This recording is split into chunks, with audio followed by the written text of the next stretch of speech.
Graça e paz, amados irmãos. Amém. Amém. Eu estava ali atrás. O pastor falou que não tinha avisado, então eu vou ficar escondido, porque quando não avisa, né?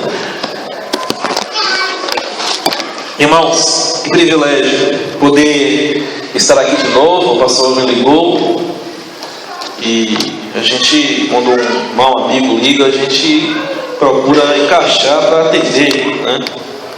Procura sempre atender. Esse dia é um dia especial, né? É um dia dos pais. Para mim é um dia um pouco até triste, porque em 2011 eu perdi o meu pai, mas Deus me deu a alegria de ser pai desde no final de 2007. Minha filha vai fazer 6 anos, né? Em dezembro, dia 28 de dezembro, ela faz 6 anos. Deus me deu o privilégio de ser pai. Que bom é ser pai. Eu não lembro de nós tínhamos lá em São Paulo o boletim da igreja e um editorial do pai, que dos pais, estava lá: pai, pronto atendimento infantil. Interessante isso. Irmãos, gostaria de falar um pouco hoje sobre o pai nota 10. Quem aqui se acha o pai nota 10? Quem tem a coragem de se identificar como o pai nota 10? Quem tem essa coragem? Eu acho que eu não sou. Mas nós podemos aprender o caminho para sermos. Agora, difícil é ouvir dos seus filhos se você é o pai nota 10. Quem tem a coragem de perguntar? Ontem a minha filha falou: pai, você não brinca comigo? Cortou meu coração.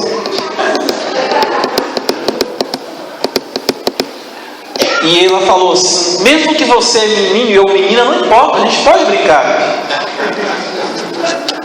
Não, filha, realmente eu preciso brincar com você.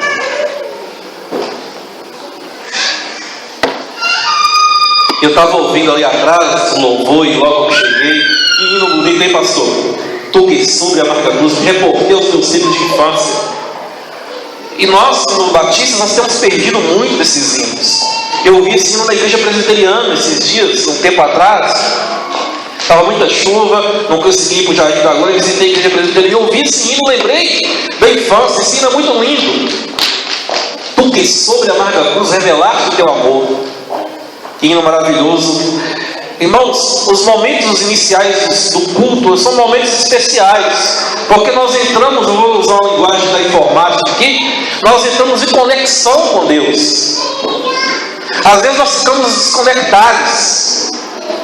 E ouvindo um hino como esse, tão precioso, tão rico, tão bíblico, teológico, muito mais do que bíblico, teológico, espiritual, profundamente espiritual. E como é bom cantar louvores ao Senhor. Salmo 92 fala que como é bom render graças ao Senhor e cantar louvores ao teu nome, ó Altíssimo. Vamos repetir isso? Como é bom render graças ao Senhor e cantar louvores ao teu nome, ó Altíssimo. Vamos repetir?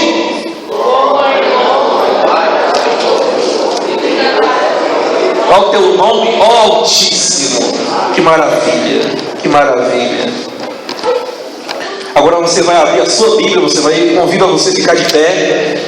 Você vai abrir a sua Bíblia no livro de Jó, lá no Velho Testamento. A minha esposa fala que eu só prego no novo, hoje eu vou pregar no velho. Eu sabia que a Cristo, eu não sei se acontece isso lá, nossa novela, pastor Henrique, mas os principais críticos nossos, pastores, e bons críticos, são as nossas esposas. Porque elas têm coragem de falar à nossa frente que muitos outros não têm. E ela fala: nossa, só prega no novo. Hoje eu vou pregar no velho.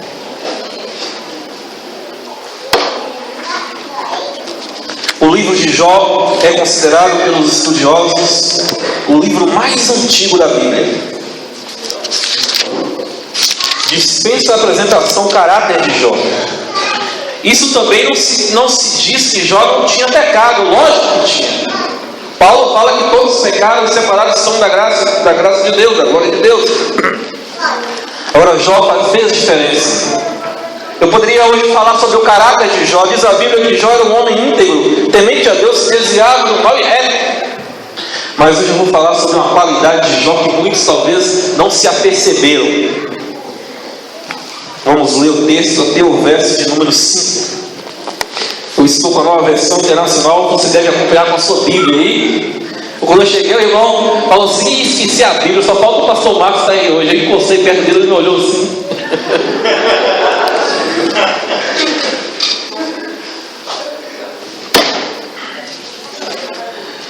Na terra de Uz vivia um homem chamado Jó. Era um homem íntegro, justo, temia a Deus e evitava fazer o mal. Só isso aqui já basta para que Jó fosse um homem aprovado por Deus. Tinha ele 7 filhos e 3 filhas. Possuía 7.000 ovelhas, 3.000 camelos e 500 juntas de boi e 500 jumentos. Tinha muita gente a seu favor e era o homem mais rico do Oriente. Muitos que pregam a teologia da prosperidade não leem Jó, porque Jó tinha tudo isso, perdeu tudo, mas não deixou Deus. Seus filhos costumavam dar banquetes em casa, um de cada vez, e convidavam suas 3 irmãs para comerem e beberem com eles.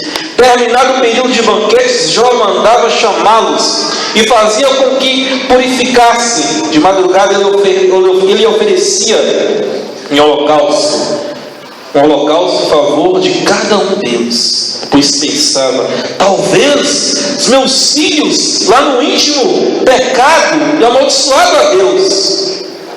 Era a prática constante de Jó. Amém? Aceitai-vos. Pai Santo, nós já foi orado, já foi, ó Pai, pedido, solicitado, nós apenas, ó Pai, em comunhão com o Senhor, rogamos que a Tua palavra, que é poderosa, Pai, que é viva, que é eficaz, Tua palavra, ó Pai, ela não volta vazia. Não é a palavra do pregador que tem a promessa de voltar vazia, mas a Tua palavra, Pai. A Tua palavra faz tremer o deserto, a Tua palavra despeja em chamas de fogo, Pai. A Tua palavra é poderosa, que a Tua palavra venha falar ao meu coração, ao coração dos meus irmãos, aos nossos corações, no nome de Jesus. Amém. Que tipo de pai é você? Que tipo de pai sou eu? Talvez você busque ser o pai segundo o coração de Deus. Interessante que a Bíblia, ela tem uma coisa que a Bíblia é, e ela de fato é a palavra de Deus, uma coisa curiosa, que ela não esconde os erros dos grandes homens de Deus. O homem que a Bíblia chama segundo o coração de Deus, não foi o meu pai, Davi. Sabiam disso? Davi não foi o meu pai. O episódio de Absalão registra isso. Davi omisso, Absalão, aquilo que Amnon fez com Tamar. Absalão preparou tudo para que Amnon fosse assassinado e Davi cerrou os olhos e nada fez.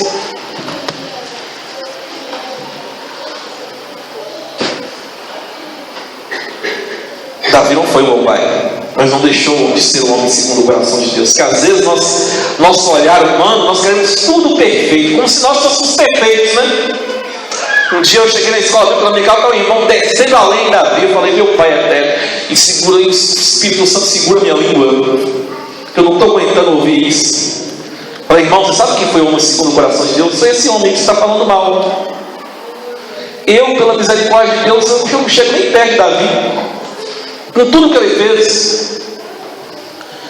Mas, amados irmãos, o pai segundo o coração de Deus, será que você é esse pai? Será que você vai chegar em casa hoje, reunir sua família, falar para os seus filhos, para sua esposa: será que eu sou o pai nota 10? Quem tem coragem?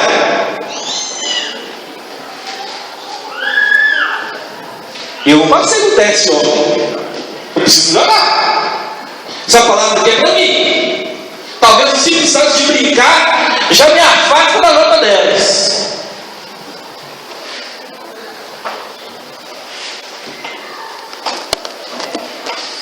Jó era um pai de nota 10. Nós vamos ver isso.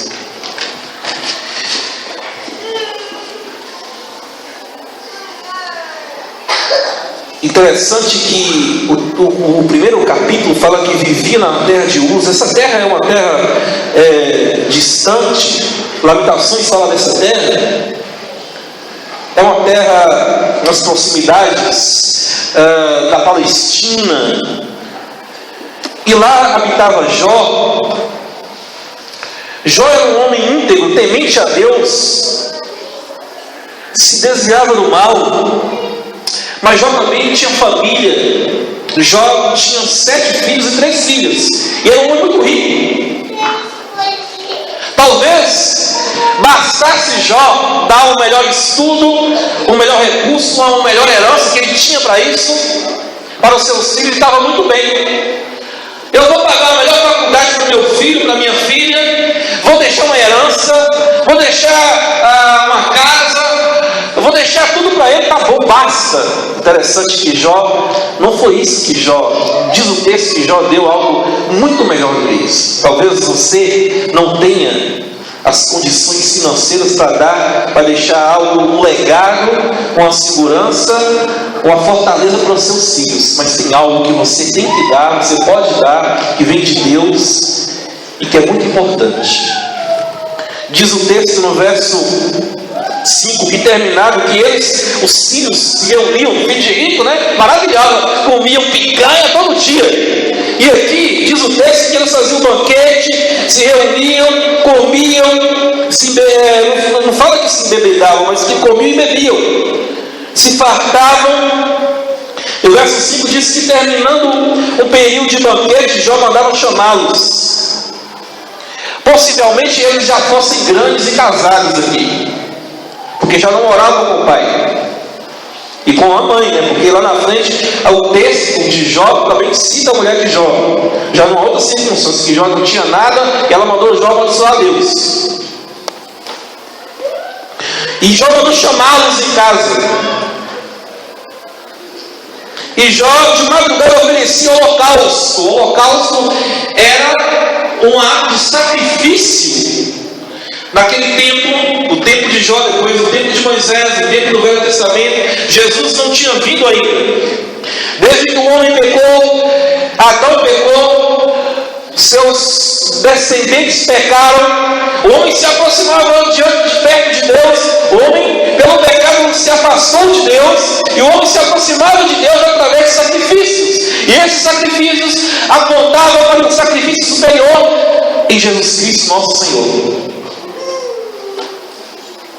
O holocausto era um animal macho perfeito que era queimado, e ele tinha que ser queimado totalmente. E diz o texto de Levítico primeiro que o holocausto, irmãos podem ler depois, que o holocausto era oferta mediante aquilo que deveria ser com propiciação. Que palavra, hein? Propiciação é um termo bíblico que quer dizer apaziguar o coração de alguém. O holocausto era queimado e o coração de Deus ficava satisfeito, e a ira de Deus era retirada mediante ao pecado do homem. Só que isso era feito constantemente. Isso tudo apontava de maneira simbólica para a obra de Cristo, aquele que morreu como o Cordeiro de Deus. Por isso que João Batista, quando viu Jesus, falou: eis o Cordeiro de Deus que tira o pecado do mundo. Porque os cordeiros, o carneiro, os animais eram sacrificados na velha aliança, no Velho Testamento, apontando de maneira simbólica para o sacrifício de Cristo lá na cruz. Nós não precisamos mais fazer esse sacrifício, porque Cristo fez por nós de maneira definitiva. Nosso sacrifício é louvor, é adoração, é culto, e o que nós estamos fazendo aqui. Mas nesse tempo Jó sacrificava no seu ato de culto a Deus, sacrifício. E ele fazia isso pelos seus filhos. Quem sabe lá no interior, meus filhos tinham pecado. O cuidado espiritual que Jó tinha para com seus filhos. Muitas vezes nós, amados, nos preocupamos com a melhor escola. É verdade, isso é muito bom. Nos preocupamos em dar a melhor roupa para o nosso filho. Nos preocupamos que nosso filho esteja bem. Sacrificamos um convênio, um plano de saúde para que não venha faltar para os nossos filhos. Mas nós esquecemos de dar aos nossos filhos o preparo espiritual. Muitos filhos não vão à igreja, os pais não estão nem aí. Muitos filhos crescem, não querem, não gostam da igreja, e os pais às vezes responsabilizam a igreja por causa disso. Mas saiba que eu e você, como pai, somos responsáveis diante dos nossos filhos. Deuteronômio 6, o texto diz que os hebreus deveriam ensinar os seus filhos.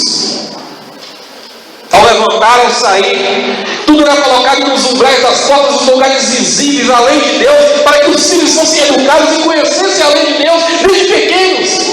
É a responsabilidade dos pais. Não transfira para a igreja, para a escola, aquilo que é a responsabilidade de sua pai, sua mãe. Mas esse texto apresenta Jó como um pai nota 10. Porque ele se preocupava com aquilo que mais é essencial, com aquilo que é mais importante, o cuidado espiritual. E eu gostaria de destacar algumas coisas aqui importantíssimas sobre esse caráter de Jó e o que é realmente ser um pai nota 10. Alguns cuidados que nós devemos tomar como pai no relacionamento para com os nossos filhos. O verso 5 fala que Jó fazia isso. O primeiro cuidado aí, coloquei aqui alguns cuidados. O cuidado espiritual.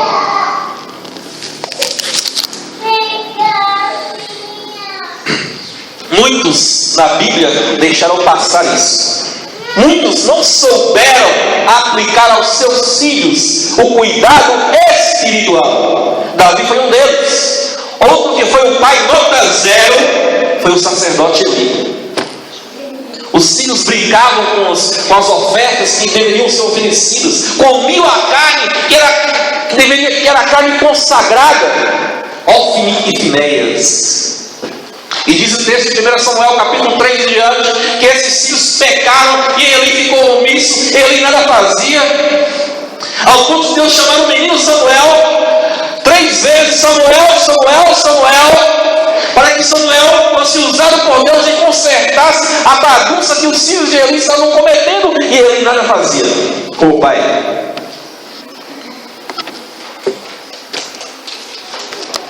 Quais cuidados espirituais que como pai você tem dado aos seus filhos?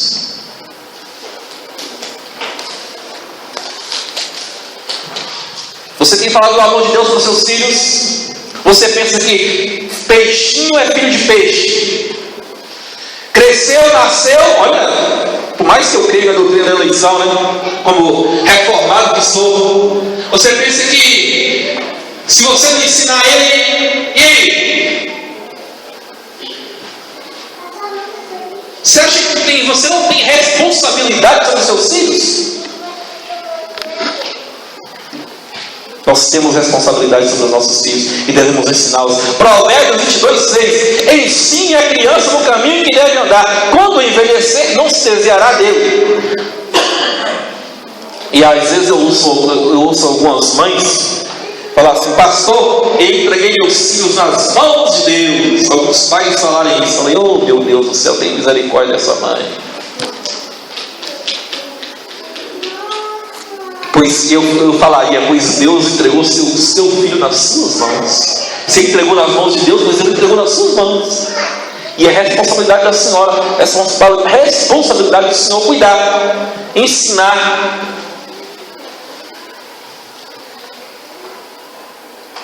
Qual o tempo que você tem gasto com seus filhos? Você sentou, começou a falar do amor de Deus para eles, compartilhe a Bíblia com seus filhos. Ensina os seus filhos a memorizar versículos. Seus filhos são adolescentes. Aqui é uma dica até psicológica. O diálogo é imprescindível, irmãos. Importantíssimo. Diálogo, a palavra já disse tudo. Diálogo não é só você falar. Diálogo é você falar e ouvir. São os dois lados. Diálogo é eu falar e depois eu ouvir o que o outro tem para falar comigo. E isso na adolescência é importantíssimo. O pai saber ouvir o filho adolescente.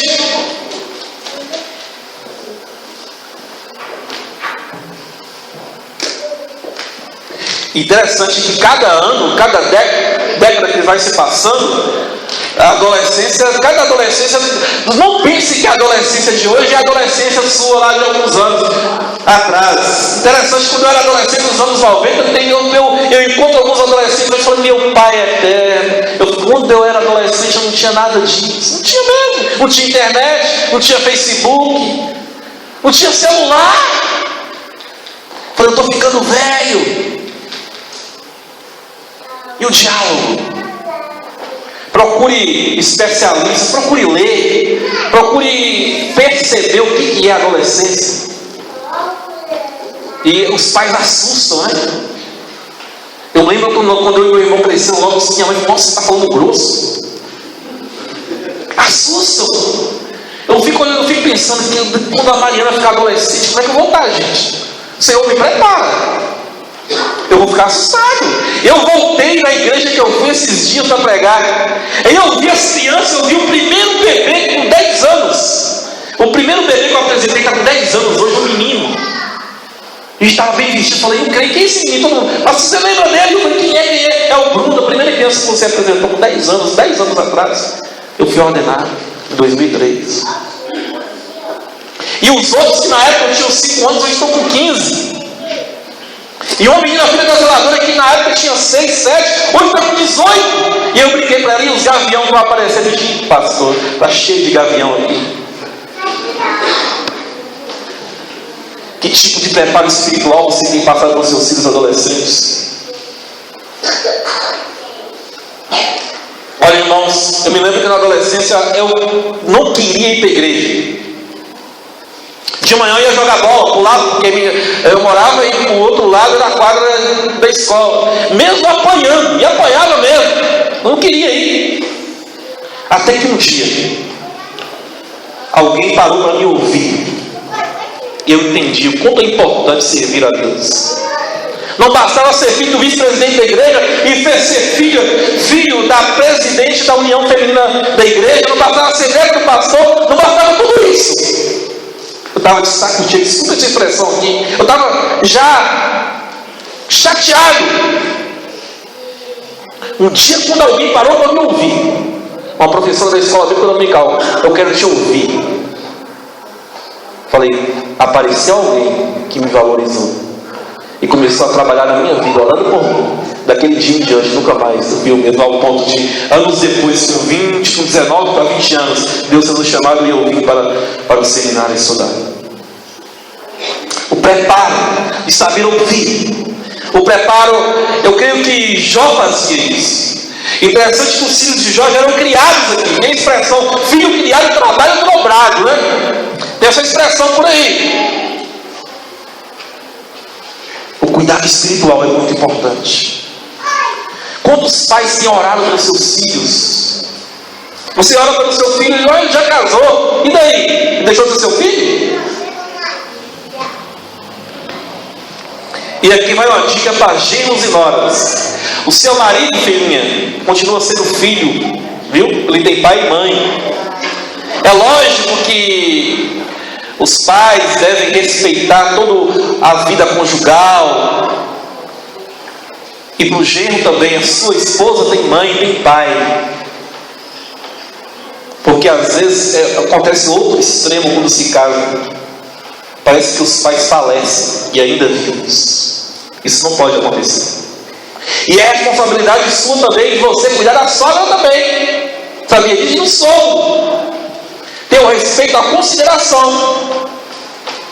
Tanto você genro como você nora. Mas o cuidado espiritual, amados irmãos, é muito importante. E Jó fazia isso. Jó levantava de madrugada e diz o texto, verso 5, que era a prática constante.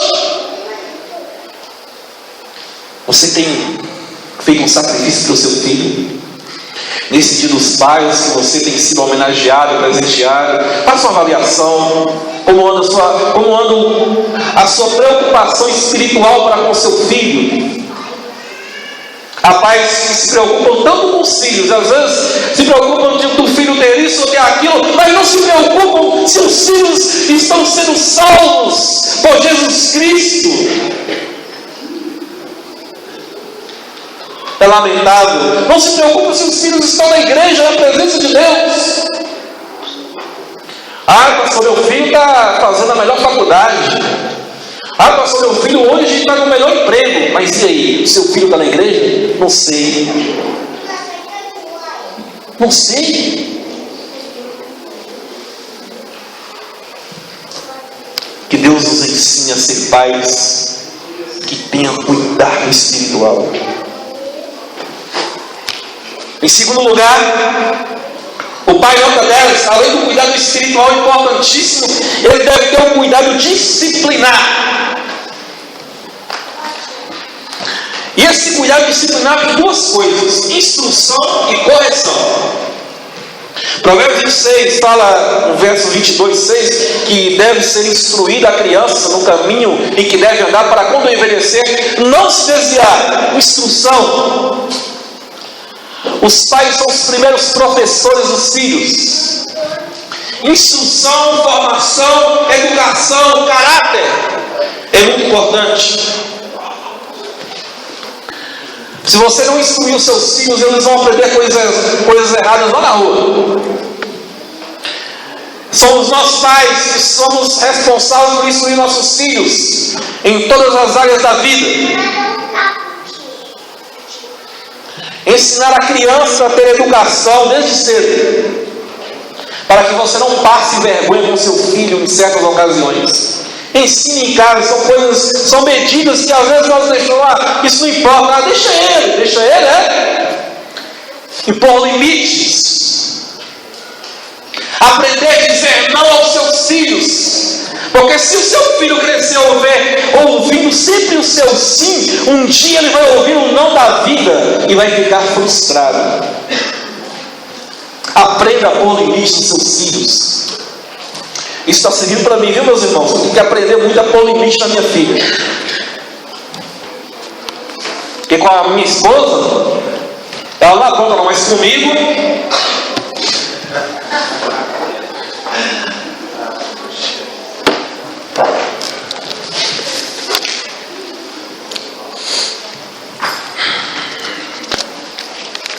Efésios capítulo 6, Paulo normatiza o lar cristão.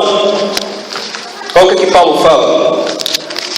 Efésios capítulo 6, verso 2.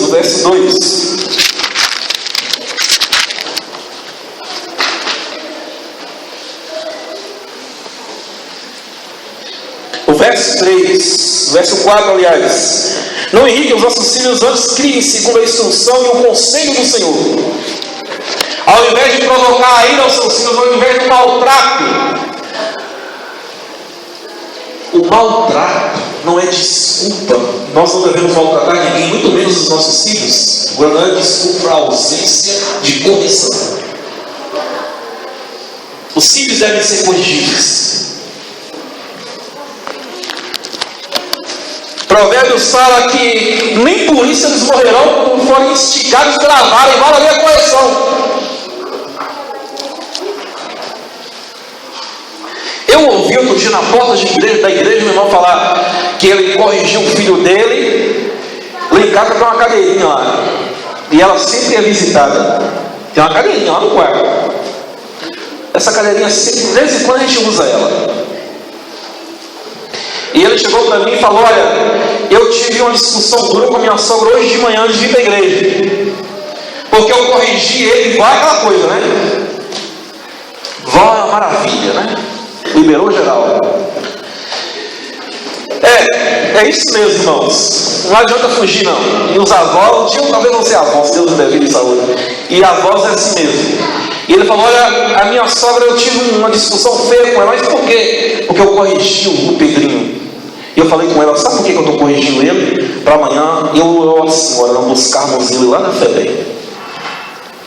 Ele falou isso, e às vezes a gente assusta, mas é verdade. Devemos tomar todo o cuidado, amados. Por isso que Paulo fala que nós devemos, ao invés de nos maltratos e de extinguir a ira, insultar a ira, quer dizer, em vez de provocar a ira, nós devemos criar na disciplina e na admoestação. Admoestar é conselho, é encorajar. Mas na disciplina, a disciplina é correção. E essa correção deve ser feita na prática, impor limites, é muito importante. Quais são os limites que você tem colocado como pai ao seu filho? Correção. Correção significa também algo muito importante que às vezes os pais não fazem. Corte os privilégios. Você está achando que é brincadeira? Começa a assistir a Super Nani. Você vai aprender um pouco. Corte os privilégios como pai. Essa coisa de educação de pais ficou uma coisa tão séria lá na igreja que um dia o pastor Samuel teve que convocar um estudo, porque virou polêmica. Alguns pais: não, a lei está aí, não pode dar pomada, não tem que deixar o menino à vontade. E nós descobrimos que uma família lá, o menino mandava o controle remoto da televisão. Todo mundo da casa assistiu o que ele queria. Um menino de 3 anos de idade. Vai chegar para assistir o jornal? Não, não assisti. Teve que comprar outra televisão só para ele. Correção significa cortar os privilégios, é mesmo. E a gente, como pai, corta o coração da gente, né? Nós caímos nas manhas deles, às vezes. Os dramas que eles fazem, os psicólogos caloristas alertam: pai, toma cuidado, é drama. Eles fazem isso porque sabem que vocês não vão cortar os privilégios.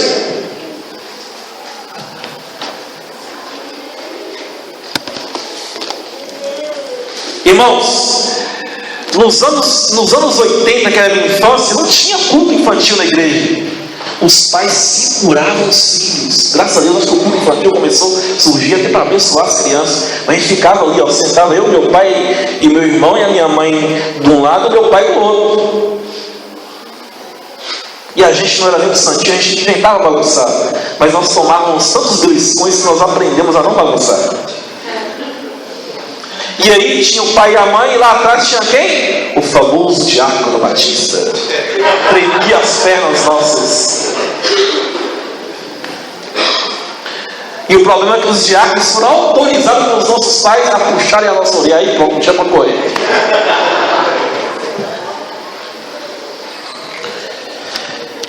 Segundo, além de cortar privilégios, é necessário realmente exercer a correção na vara. Umas boas palmadas não vai fazer mal a ninguém. E a correção também lá, ó, na cadeirinha.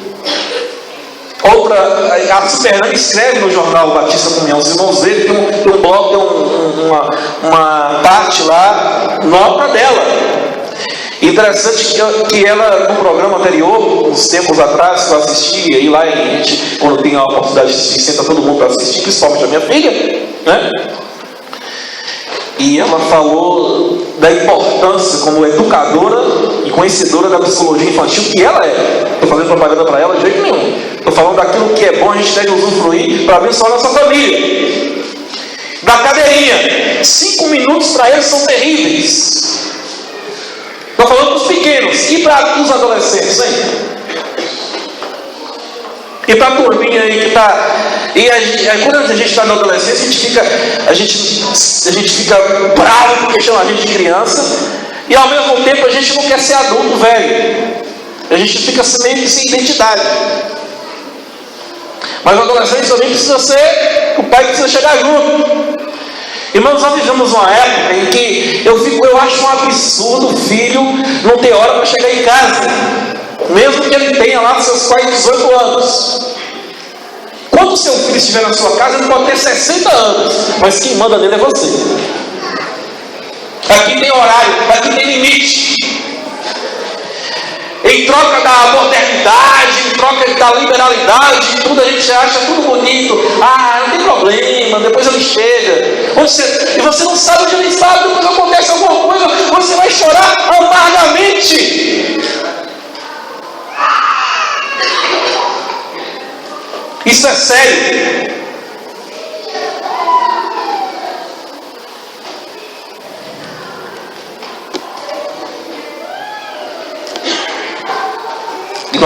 E essa época está sendo difícil por causa da mídia da internet. A internet é uma faca de dois gumes. Ao mesmo tempo ela tem informações, eu preciso dela como professor. Sem internet eu não consigo nem agora, eu estou fazendo uma faculdade aí, e aí bombou mesmo. Mas por outro lado ela tem coisas terríveis,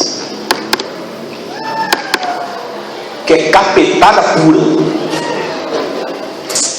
Terríveis. Pornografia, homossexualismo, libertinagem, coisas terríveis, irmãos. É uma faca de dois gumes. Ao mesmo tempo que ela é uma bênção, ao mesmo tempo ela tem um lado que é totalmente maldito.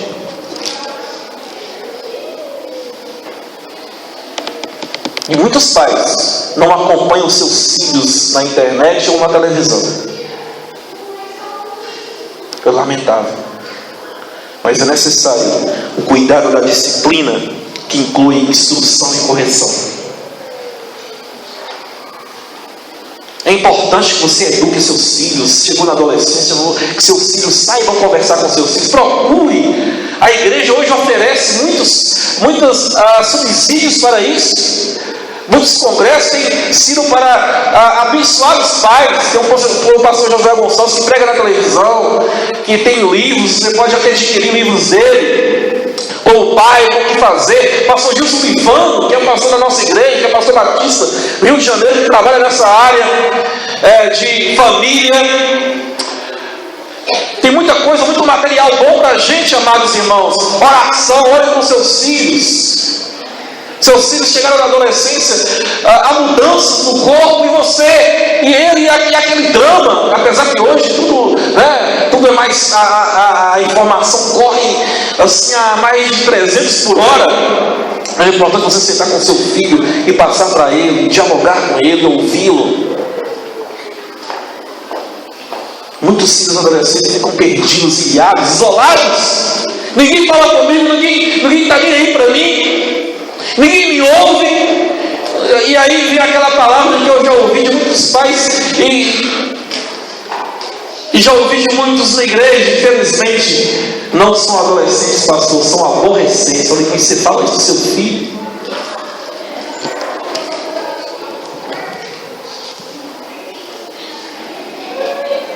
É necessário pedir a Deus sabedoria para ensinar nesse tempo tão difícil. Seu filho está namorando, seu filho tem a namorada, sua filha tem um namorado. E aí? Porque você precisa saber disso. Você vai proibir seu filho namorar? Você vai proibir sua filha namorar? Eu falo que quando lá em casa tem uma espingarda, assim que a Mariana nasceu, isso é brincadeira. Mas qual é o diálogo que você tem? Qual é a conversa que você tem com seu filho? Você ora junto com ele? Você abençoa o seu filho? Você fala, filho, olha, isso não é legal. Deus não gosta disso. Eu encontrei um irmão lá na igreja, ele tem 3 filhos adolescentes, 2 meninas e um menino. E o menino começou a namorar há uns dias atrás, com 18 para 19 anos. Como o tempo passa, eu lembro quando eu cheguei contigo, eu estava com 12 anos. E o tempo vai passando, ele vai olhando para mim, vai ficando velho, as crianças vão crescendo, né? O tempo podia parar um pouco, né? E aí ele falou comigo que ele começou a namorar, e ele começou a falar, pai e tal, os meus colegas levam os namorados para um motel, e eu, como é que eu fico? Filho, vamos sentar aqui, eu quero te ouvir. Depois eu vou falar com você. Eu achei interessante isso. Aquilo serviu para mim. Ele falou, mas os meus colegas, mas Ele falou assim: olha, Tiago, o nome dele é Tiago, o nome do menino. Você é diferente dos seus colegas. Em você, Tiago, está a luz de Cristo. Por mais careta que possa parecer, fala com seus colegas que é muito bom e agradável e saudável que o jovem permaneça puro até o casamento. Sabe por quê, Tiago? Se você fizer aquilo com a sua namorada, aquilo que vai quebrar a ordem de Deus, você vai tirar toda a alegria, toda a harmonia, todo o glamour, toda a felicidade que uma lua de mel te aguarda após o casamento. E ele me falou: olha, pastor Marcos, daquele dia em diante o Tiago terminou o namoro e começou a ficar mais firme na igreja. Talvez você pense que isso é tão difícil, esse diálogo de você com seu filho adolescente, mas é tão importante você chegar e ouvir e transmitir. Não, o poder da Bíblia, o poder da palavra de Deus. Por mais que choque esse mundo, por mais que você fala, mas isso não tem nada a ver com este mundo. Mas a Bíblia fala que nós não devemos conformar com este mundo. A palavra de Deus, o Evangelho, meus irmãos, transforma o mundo. É o poder de Deus, é o dínamo de Deus.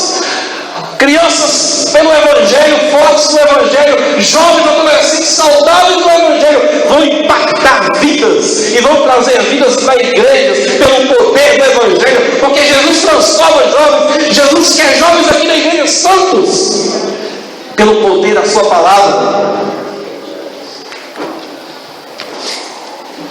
Em terceiro lugar, os pais devem ter um cuidado encorajador. Paulo fala em Efésios capítulo 6, verso 4, a parte última, ele fala: antes criai na disciplina e na admoestação do Senhor. Interessante isso. Admoestar é aconselhar. E tem um lado dessa palavra que vem do grego que quer dizer encorajar. E aí uma tarefa muito séria para nossos pais. Para você, pai, esse dia que o seu filho tem te homenageado, esse dia que a igreja tem feito esse culto, a gratidão a Deus pelos pais, é o dia de você se autoavaliar, de eu me autoavaliar, que tipo de conselheiro que eu sou para o meu filho, para a minha filha. O encorajamento.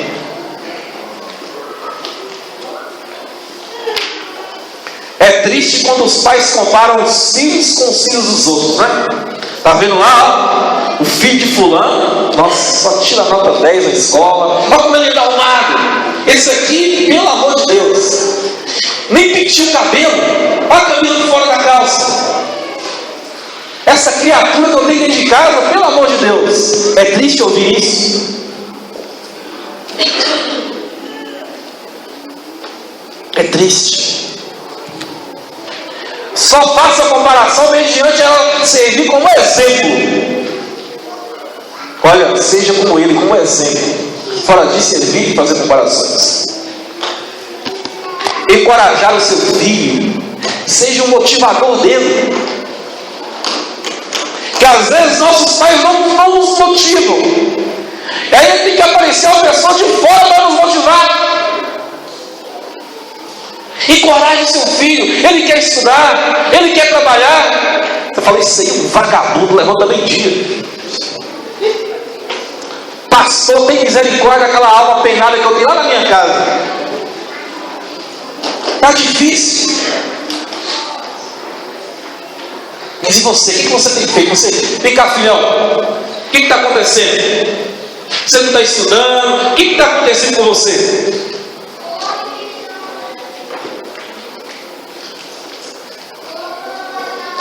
Sabia que admoestar, às vezes a gente pensa que a admoestação do Senhor é puxar o moleque pela orelha, vem aqui, vou te dar uma bela de uma surra, uma bela de uma pisa, você vai aprender, você vai me respeitar, você vai para a igreja.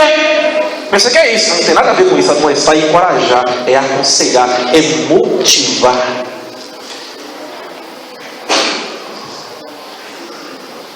Eu me lembro da minha mãe, né? Graças a Deus hoje ela fala, eu mudei. Eu cheguei para minha mãe e mostrei a minha prova de portuguesa.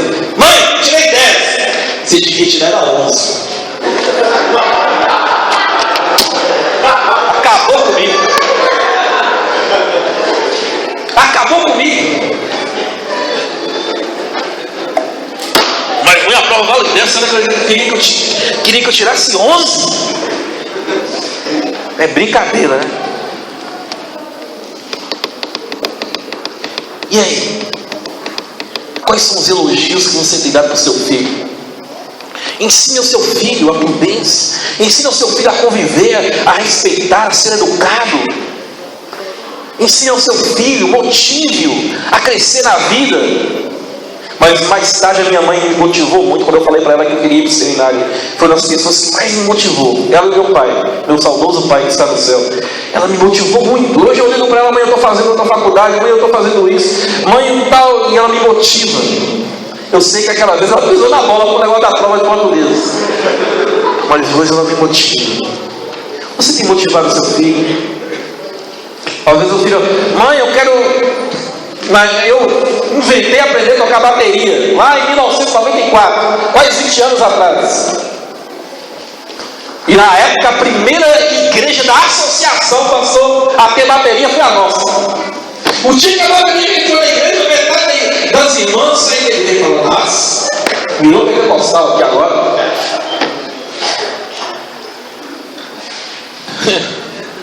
Primeira bateria da associação foi a nossa. Da associação, nem da igreja.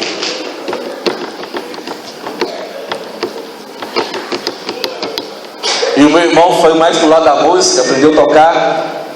Ainda bem que Deus me chamou para o ministério da palavra, né? Que não estava lá furando tudo quanto é pelo de bateria até hoje. Mas motivação, mesmo para enfrentar todo o conservadorismo da igreja, mesmo para enfrentar tudo, os meus pais me motivaram a eu e o meu irmão a comprarmos a bateria para a igreja, porque foi nós que compramos. Porque se dependesse de passar por assembleia para ter uma bateria na igreja, era de maneira unânime não. Mas hoje, é interessante que hoje eu vou lá e tem tudo que eu falei: meu Pai eterno. Antigamente não podia ter nem. Mas meus irmãos, motivação, motive o seu filho. Eu quero aprender a tocar um instrumento. A primeira coisa que vai tocar isso. Nós queremos colocar os nossos gostos. Eu quero fazer a faculdade de artes cênicas. Você quer ser advogado. Isso é coisa para preguiçoso. Eu quero. Aí a menina fala: mãe, eu quero ser modelo. Filha, pelo amor de Deus. Você sabe qual é o sonho do seu filho, da sua filha? Procure a motivar. Seja amigo do seu filho, da sua filha. Eu tenho certeza, quando você for amigo e amiga da sua filha, do seu filho, muitas coisas vão melhorar. Eles vão aprender a te ouvir. Porque a adolescência requer diálogo. E a palavra diálogo não é, já diz tudo. É um fala e o outro escuta, depois o outro fala. Meus irmãos, pais nota 10. Deus quer que nós sejamos pais nota 10. Ele quer que nós tenhamos abençoado os nossos filhos com cuidado espiritual, tão importante, tão imprescindível, o mais importante. Ele quer também que nós venhamos instruir e corrigir quando for preciso. Mas também Ele quer que nós o encorajemos os nossos filhos para que eles cresçam no temor do Senhor. Encoraje seu filho a vir na igreja, encoraje seu filho a ler a Bíblia, encoraje seu filho a ser bênção para o outro. Encoraje. Eu me lembro que a minha mãe encorajava nós a repartir o que tínhamos. Ela ensinou tanto isso, enfatizava tanto, que isso ficou na minha mente. E isso ficou tanto que eu aprendi a ter de cabeça, porque eu repartia tanto que eu ficava sem merenda e os moleques da escola comiam tudo. Incentive o seu filho a não ser avarento e a compartilhar com o seu coleguinha. Incentive o seu filho a entregar aquilo que pertence a Deus.